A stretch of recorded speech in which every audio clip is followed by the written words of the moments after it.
The Tale of Two Kingdoms. In the realm of the great user, there were two kingdoms. The first was the control panel, a sprawling, ancient castle of countless winding corridors and forgotten towers. The second was the settings app, a sleek, modern palace of gleaming light and clean lines. Serving the user was the royal advisor, Alistair, whose job was to navigate them both. One morning, the user wished to change the date and time. Alistair sighed a heavy sigh. This was a noble quest, but a tiresome one. It meant a long, confusing journey deep into the heart of the old kingdom, for the date and time was a very old piece of magic. With his travel cloak fastened, Alistair set off. He journeyed through the dusty, echoing halls of the control panel castle. He passed by chambers of forgotten relics and down stairways that seemed to lead nowhere. The air was thick with the dust of ages, and the journey was always longer than he remembered. At long last he found it, the Chamber of Time. It was a dusty room filled with the clanking and grinding of a giant clockwork machine. With a great deal of effort, Alistair heaved on a giant rusty lever to slowly adjust the colossal hands of the clock. The very next day, the user had a new request, to change the, quote, language and region. Alistair groaned.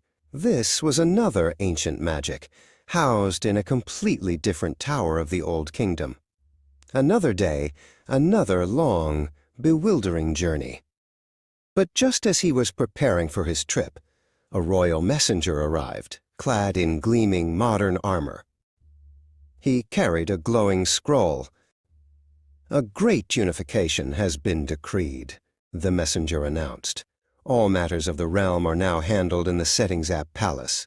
The old paths are closed." Hopeful, but a little doubtful, Alistair walked through the familiar halls of the Settings App Palace. But then he saw something new. A grand archway he had never seen before. Above it, a sign glowed with soft light, reading, "Time and Language." He stepped inside. The room was bright and orderly. There, floating in the center of the room, was a simple, elegant sundial made of pure light. This was the date and time. With a single, effortless touch, Alistair made the adjustment. It was done in a heartbeat. And right beside it was another panel for language and region, and another for additional clocks. Everything he had once spent days searching for was now here, together, in one logical and beautiful place. The long journeys were truly over. Alistair, the royal advisor, could now serve the user with speed and joy. The confusion was gone, replaced by clarity. The two kingdoms were finally united under one roof, and a new, wonderfully simple era had dawned upon the realm.